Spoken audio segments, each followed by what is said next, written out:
Assalamualaikum warahmatullahi wabarakatuh. Perkenalkan, nama saya Rani Paulus. Saya mahasiswa dari IAIN Sultan Amai Gorontalo, mahasiswa jurusan Pendidikan Agama Islam, Fakultas Ilmu Tarbiyah dan Keguruan. Jadi di sini saya akan sedikit menjelaskan materi tentang manajemen mutu dan akreditasi pendidikan Islam dari mata kuliah Kapita Selekta Pendidikan Islam. Jadi saya telah mengambil beberapa rujukan atau referensi seperti pada buku Ajar Manajemen Mutu Pendidikan Islam karya Budi Haryanto dan Istiqomah, dan yang kedua Manajemen Mutu Pendidikan karya Nirvadiana. Jadi langsung saja ke materinya, yaitu yang pertama manajemen mutu dan akreditasi pendidikan Islam. Jadi ini membahas bagaimana lembaga pendidikan Islam seperti madrasah, pesantren, dan sekolah Islam menjaga kualitas pendidikan agar sesuai dengan tujuan pendidikan nasional dan nilai-nilai Islam. Manajemen mutu berarti proses mengatur seluruh komponen pendidikan agar berjalan efektif, efisien, dan menghasilkan lulusan yang berkualitas. Terus ada implementasi manajemen mutu terpadu atau TQM. Total Quality Management adalah pendekatan manajemen yang menekankan perbaikan mutu secara terus-menerus pada seluruh aspek lembaga pendidikan. Dalam pendidikan Islam, TQM tidak hanya fokus pada hasil akademik saja, tetapi juga pembentukan akhlak, karakter, dan spiritual peserta didik. Ada beberapa prinsip TQM dalam pendidikan Islam.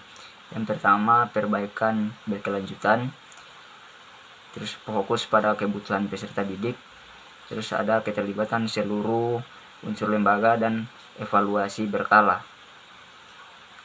Contoh penerapannya yaitu yang pertama evaluasi rutin proses pembelajaran PAI, terus ada pelatihan guru secara berkala, terus ada perbaikan kurikulum sesuai kebutuhan zaman, dan penguatan budaya disiplin Islami.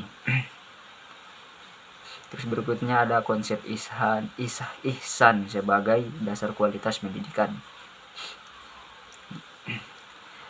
Jadi ihsan adalah melakukan sesuatu dengan sebaik-baiknya karena merasa diawasi oleh Allah. Dalam pendidikan Islam, ihsan menjadi dasar mutu karena semua aktivitas pendidikan dilakukan secara sungguh-sungguh, jujur, dan penuh tanggung jawab.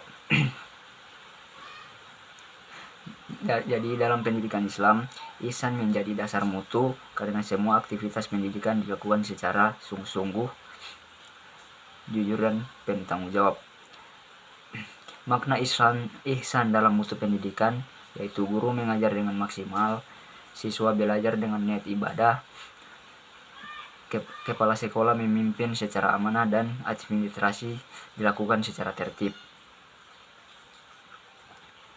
Terus implementasinya seperti guru menyiapkan materi dengan baik, terus penilaian dilakukan objektif, terus disiplin waktu, dan menjaga kebersihan lingkungan sekolah. Terus ada kepemimpinan visioner kepala madrasah atau pesantren.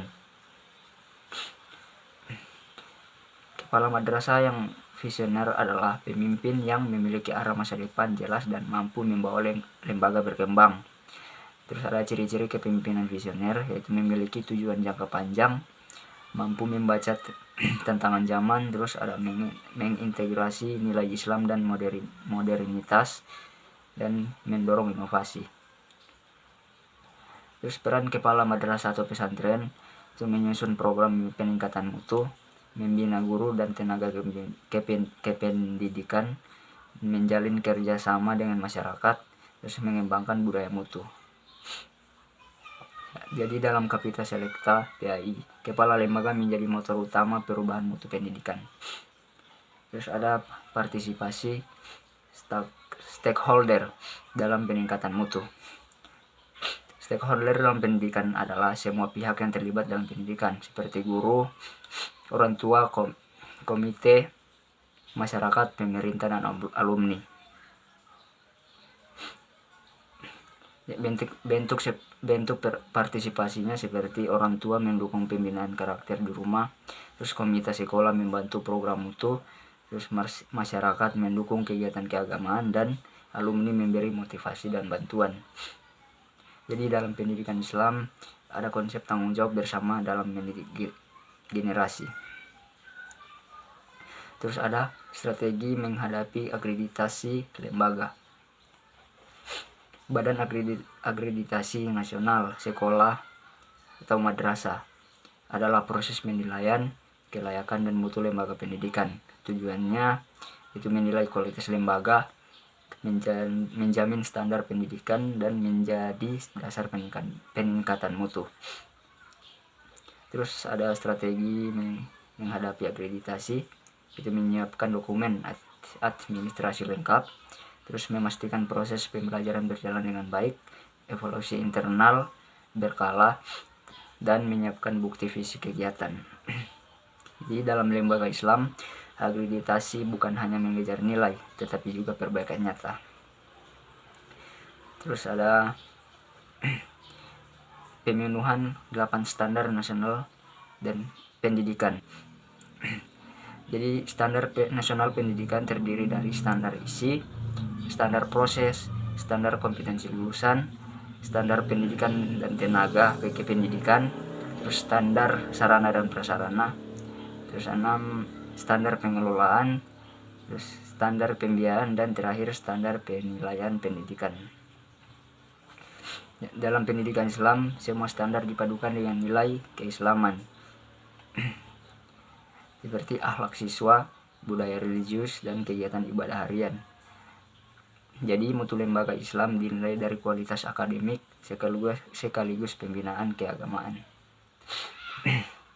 Jadi mungkin hanya itu yang bisa saya jelaskan sedikit tentang mutu pendidikan dan akreditasi pendidikan Islam. Jika ada kesalahan saya mohon maaf. Sekian, wassalamualaikum warahmatullahi wabarakatuh.